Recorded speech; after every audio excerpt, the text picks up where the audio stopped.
ரத்னா கிட்ட கேட்டேன் படம் எப்படி இருந்துன்னு. அப்படியே பயங்கரமா அழுதுண்டா அப்படின்னு சொன்னான். சடனா வந்து ஒரு ஹிட்ச்காக் படம் பாக்குற மாதிரி அப்படி ஒரு கட்டி போட்ட மாதிரி இருந்தது. இப்படி ஒரு த்ரில்லர் மோட்ல வந்து எப்படி சொன்னாருன்னு ஒரு ஆச்சரியமா இருந்துச்சு. ஃபர்ஸ்ட் ஆஃப் ஆல் தேங்க்ஸ் இந்த ஸ்டேஜ் எனக்கு இங்கே கூப்பிட்டதுக்கு. இந்த கூட்டத்திலே இந்த படத்தை பார்க்காத ஒரு ஆள் நான் தான் நினைக்கிறேன். நான் பார்க்க முடியல. ரத்னா கிட்ட கேட்டேன் படம் எப்படி இருந்துன்னு. அப்படியே பயங்கரமாக அழுதுண்டா அப்படின்னு சொன்னான். நானும் உங்கள் எல்லோரும் மாதிரியும் வெயிட் பண்ணிருக்கேன். April 3 தியேட்டரில் தான் போய் பார்க்கணுன்னு. அண்ட் நான் ஆக்சுவலி வாழ்த்துக்கள் சொல்ல தான் வந்தேன். எல்லா தடவையும் தொடர்ந்து கார்த்திக் சுப்புராஜ் சார் வந்து அவரோட படங்களில் அவரோட டைரக்ஷன் ஆகட்டும் இல்லை அவரோட ப்ரொடக்ஷன் ஆகட்டும் சம்மர் எல்லா இடத்துலையுமே இளைஞர் தமிழர்களும் அவங்களோட பிரச்சனைகளையும் தொடர்ந்து சொல்லிட்டே வரணும்னு நினைக்கிறதுக்காகவே அவருக்கு வாழ்த்துக்கள், இந்த படம் வெற்றி வாழ்த்துக்கள். And Karthikai Sundaram sir, Rana Daggubati sir, Naveen and சனந்துக்காக நான் ஐம் வெரி ஹாப்பி ஃபார் இந்த படத்துக்காக. அண்ட் சோமிதரன் சார், இந்த டீமுக்காகவே ஒரு பெரிய வாழ்த்துக்கள். அண்ட் நான் வந்து படம் தேட்டரில் பார்க்க போகிறேன். நன்றி நன்றி நன்றி. இந்த படத்தை வந்து கார்த்திகேயன் வந்து மிகப்பெரிய நன்றியை சொல்லணும். இந்த மாதிரி ஒரு படத்துக்கு இப்படி ஒரு பேக்கிங் கிடைச்சி இந்த பிளாட்ஃபார்ம்ல சொல்றதுங்கிறது வந்து அதுக்கு வந்து ஒரு தோல் கொடுக்கறதுங்கிறது உண்மையிலே ஒரு பாராட்ட வேண்டிய விஷயம். அதுக்கப்புறம் ராணா சார் என் மாணவி அவங்க கேட்டு கெஸ்டர்ஸ்ல ஒரு வருஷம் நான் வந்திருக்கேன். நீங்க வந்து நம்ம இண்டஸ்ட்ரிக்கு வந்து நீங்க தொடர்ந்து படங்கள் பண்றது எனக்கு பர்சனலா உங்களுக்கு நான் தேங்க்ஸ் சொல்லணும். அது இந்த மாதிரி படத்தை வெறும் சண்டை ஒரு சாங் இந்த மாதிரி ஒரு படம் பண்ண ரொம்ப இப்படி ஒரு படங்களையும் நீங்க பண்றது வந்து அதுக்கு பேக்கிங் வந்து நீங்க பண்றது வந்து உண்மையிலே ரொம்ப சந்தோஷமா இருக்கு. இந்த சூழ்நிலையில வந்து உங்களை மாதிரி தயாரிப்பாளர்கள் வந்து தமிழ் இண்டஸ்ட்ரிக்கு ரொம்ப தேவை. அதுக்கு உங்களுக்கு ஒரு ஸ்பெஷல் தேங்க்ஸ் எனக்கு. அதுக்கப்புறம் இந்த படத்தை வந்து கார்த்திகை கூப்பிட்டு காட்டியிருந்தாரு. ஸோ படம் பார்த்தோம். ஸோ இப்போ டைரக்டர் பக்கத்துல இருந்தாரு. இப்போ ஒவ்வொருத்தவங்களும் சொல்லிட்டு இருந்தாங்க பதப்பதப்பா இருந்தார். அவருதான் உண்மையிலே பதப்பதப்பா இருந்தாரு. யாராவது கதையை சொல்லிடுவாங்களோ, ஏதாவது அந்த சம்பவத்தை சொல்லிடுவாங்களோன்னு ஐயோ இது இவ்வளவு கிட்ட போயிட்டாரு சொல்லிடுவாரு அப்படிங்கிற ஒரு டென்ஷன்ல இருந்தாரு. ஸோ ரொம்ப ரொம்ப அற்புதமான ஒரு படம். எல்லாருமே சொல்லிட்டாங்க.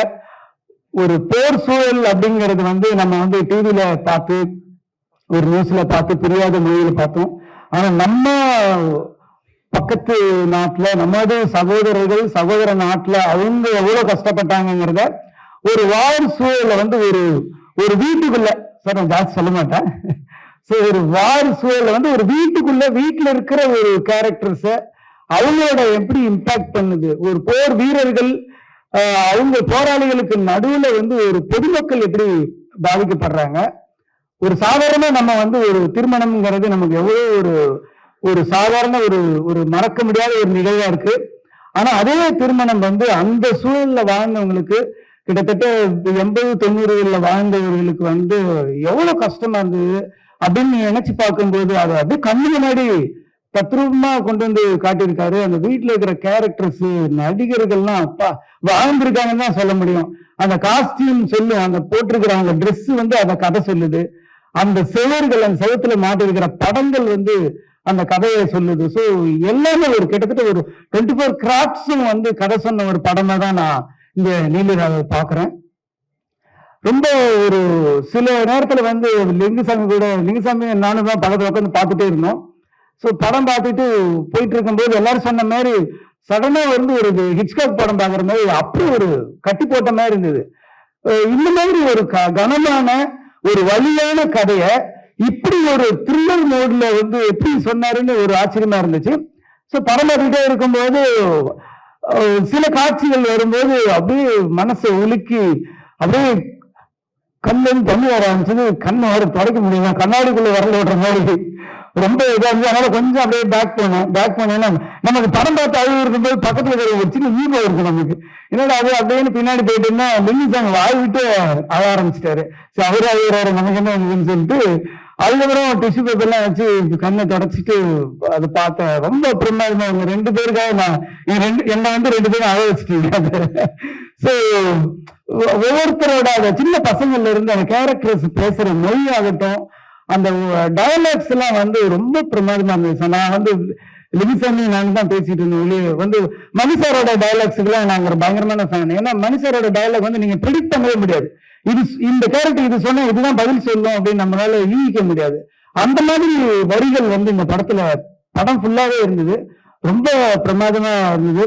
இது கிளைமேக்ஸ்ல வந்து ஒரு ட்விஸ்ட்னு சொல்றது வந்து சினிமா லாங்குவேஜ், அது ட்விஸ்ட்னு சொல்ல முடியாது, ஒரு உழுக்கல் இருக்கும். எல்லாரும் சொல்லிட்டாங்க சார், எல்லாரும் சொல்லிட்டாங்க கல்யாணம் சொல்லிட்டு, அதனால நான் சொல்றேன், அது தாண்டி சொல்ல மாட்டேன். அது மேரேஜ்ல எண்ட்ல ஒரு மனசை உழுக்கிற ஒண்ணு இருக்கும். அது ஒரு நிமிஷம் உங்களால ஒரு 2 செகண்ட் ஆகும், நம்ம பிரெயின் போய் அதை மெமரி பண்ணி இதுதான் சொல்றாங்களா அப்படின்னு சொல்றது இருக்கும். அதுல ஒண்ணுமே சரி, அந்த நான் வெளியில வந்தப்போ கூட பார்த்தோம், அந்த படம் முடிஞ்சதுல இருந்து இன்னொரு கதையை ஆரம்பிக்கலாம்.